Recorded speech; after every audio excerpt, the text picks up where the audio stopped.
Aujourd'hui, je vous propose une plongée dans l'univers tumultueux des devoirs à la maison.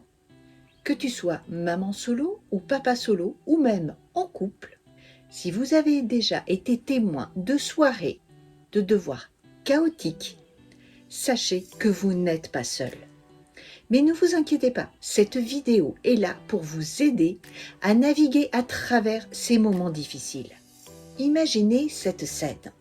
En rentrant du travail tard le soir, je découvre ma fille en pleine crise de refus de faire ses devoirs. Mon mari et moi, épuisés, sommes confrontés à une bataille acharnée. Cela vous semble familier? Alors accrochez-vous, car je vais partager avec vous des conseils et des astuces qui ont fait leurs preuves.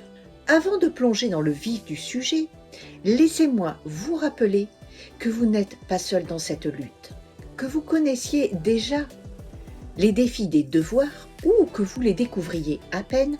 Cette vidéo est conçue pour vous fournir des outils et des stratégies efficaces.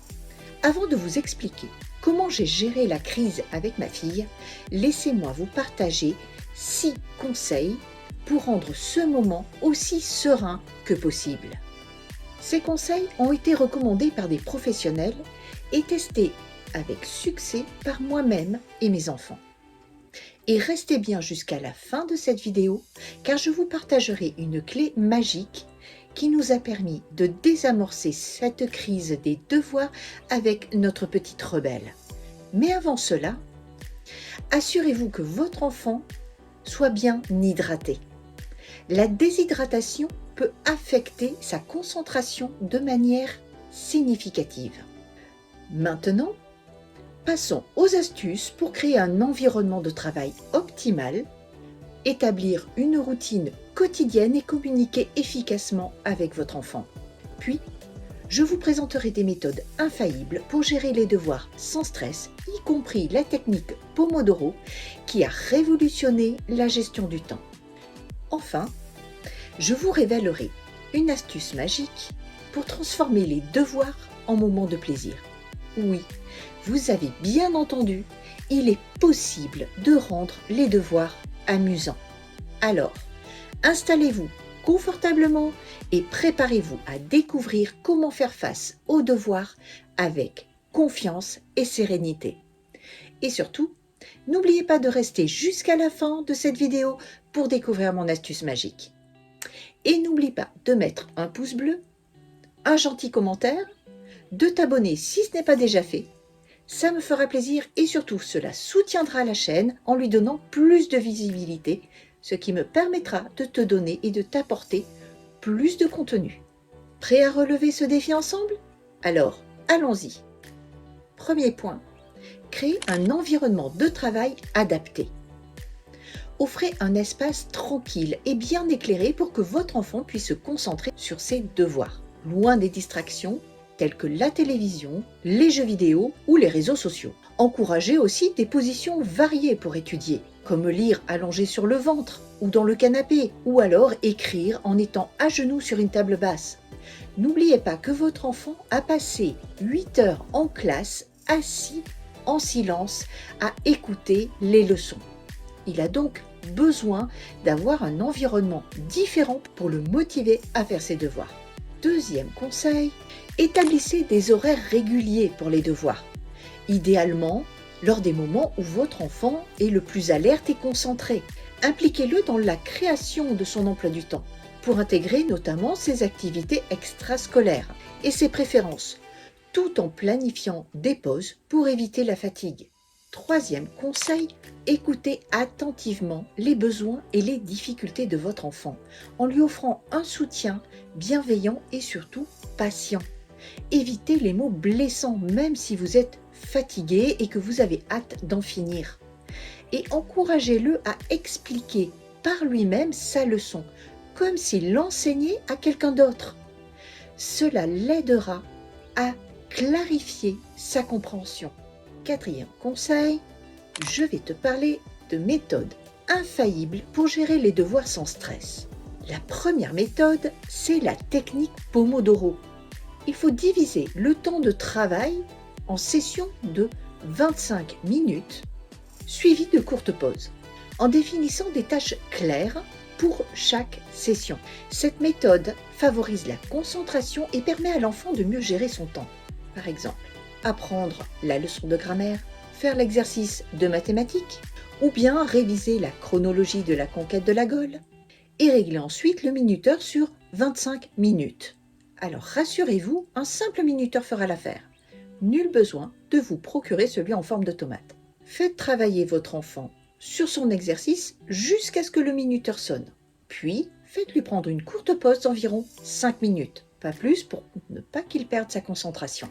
Tous les 4 pomodori, laissez-le prendre une pause plus longue, de 15 à 20 minutes. Bien sûr, cette étape n'est valable que si votre enfant a une longue liste de devoirs et que vous êtes amené à y passer plus d'une heure. Deuxième petit point, enseignez l'autonomie et la gestion du temps. Aidez votre enfant à créer un emploi du temps, à utiliser un agenda, un calendrier. Sur Amazon, par exemple, on peut trouver des calendriers spécialement pour aider les enfants à planifier leurs devoirs. Ils sont effaçables. Je vous mettrai dans la description de la vidéo un lien en exemple de ce que vous pouvez trouver. Mais vous pouvez tout à fait le fabriquer vous-même sur une feuille A3. Et puis surtout, aidez-le à éliminer les distractions et encouragez son autonomie en lui montrant l'exemple. 5e conseil, des astuces magiques pour transformer les devoirs en plaisir. Premier exemple, transformer les devoirs en jeu. Proposez-lui des activités ludiques pour rendre les devoirs un peu plus attrayants, comme utiliser les jeux de société pour enseigner les mathématiques, manipuler les lettres avec des pattes alphabet pour apprendre l'orthographe, ou organiser un jeu de mots. Trouvez des mots qui commencent par une lettre de l'alphabet pendant un temps réduit et demandez-lui d'épeler le mot.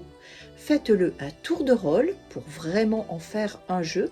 Cela permettra à votre enfant d'enrichir son vocabulaire et de travailler son orthographe.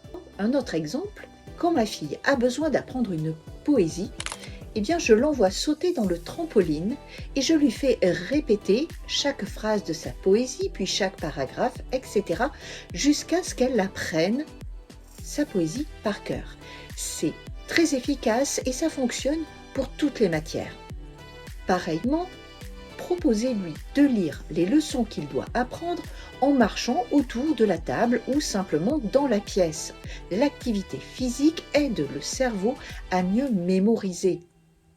D'ailleurs, des chercheurs de Stanford ont découvert que la marche stimule l'activité créatrice.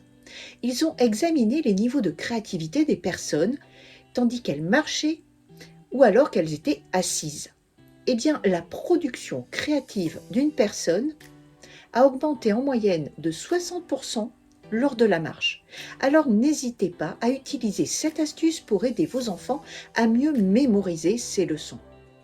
Et puis, récompensez les efforts et les réussites. Mettez en place un système de récompense approprié. Créez un système de points, par exemple. Surtout, impliquez l'enfant dans le processus et encouragez son auto-évaluation. Pour mettre en place ce système de récompense, je vous propose 7 étapes simples. La première, c'est déterminer des objectifs spécifiques, tels que faire ses devoirs sans procrastiner, les terminer à temps, rester concentré sur une période donnée, etc. Le deuxième point, c'est choisir des récompenses appropriées. Les récompenses peuvent varier en fonction des préférences de votre enfant et de ce qui le motive. Cela peut inclure du temps de jeu supplémentaire, des privilèges spéciaux, des activités en famille, des autocollants, des points qui peuvent être échangés contre des récompenses plus importantes, etc. À vous de définir ce niveau avec votre enfant. Troisième étape, établissez un système de points ou de récompenses. Créez un système où votre enfant peut gagner des points ou des étoiles, s'il est plus jeune, chaque fois qu'il fait ses devoirs sérieusement et sans râler. Une fois qu'il a accumulé un certain nombre de points, il peut échanger ceci contre une récompense prédéterminée. Cela marche bien avec les enfants plus jeunes qui veulent par exemple une boîte de Lego ou une poupée ou un jeu de société, etc. ou même une sortie au cinéma. À vous de déterminer la valeur de ces points et combien de points seront nécessaires pour chacun de ces cadeaux en fonction de leur importance. Quatrième étape, surtout soyez cohérent et juste.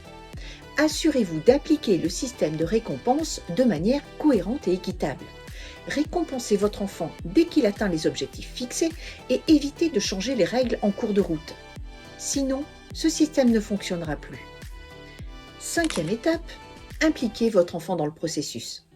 Demandez à votre enfant de participer à la création du système de récompense, en lui demandant son avis sur les récompenses qu'il trouve motivantes.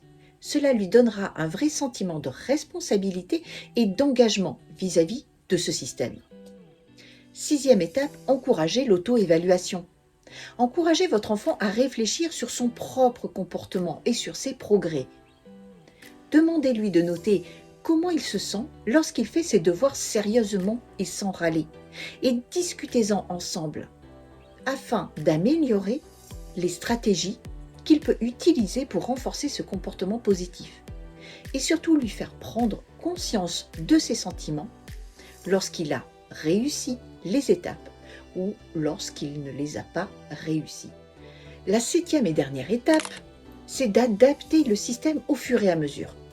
Restez ouvert à ajuster le système de récompense en fonction des besoins et des progrès de votre enfant. Ce qui fonctionne pour un enfant peut ne pas fonctionner pour un autre. Donc, soyez prêts à faire les modifications si nécessaire. Le sixième conseil, c'est d'encourager la créativité et l'exploration. Organisez des activités stimulantes pour encourager la créativité de votre enfant, telles que des chasses au trésor avec des énigmes en lien avec les leçons qu'il doit apprendre. Cela peut être répondre à des tables de multiplication, répéter la chronologie d'un événement qu'il doit retenir, une leçon de grammaire, d'orthographe, bref, combiner toutes ces différentes leçons qu'il doit apprendre dans son programme en des énigmes qui l'amèneront à chaque fois à trouver étape par étape un trésor, une récompense. Créez avec lui également des cartes mentales colorées. Ces cartes mentales sont importantes et pourront l'aider tout au long de sa vie, que ce soit sa vie étudiante ou même sa vie professionnelle. Plus on commence jeune et plus c'est facile. Les cartes mentales donnent une vision globale du sujet à étudier. Elles sont faciles à consulter, elles permettent de gagner du temps, elles favorisent la mémoire, elles permettent de séparer les informations pertinentes de celles qui ne le sont pas. En outre, elles optimisent le processus de mémorisation. Elles permettent à clarifier les idées et aussi elles permettent de regrouper de grandes quantités d'informations dans une structure simple. Les cartes mentales, en plus, vont favoriser la concentration et l'attention.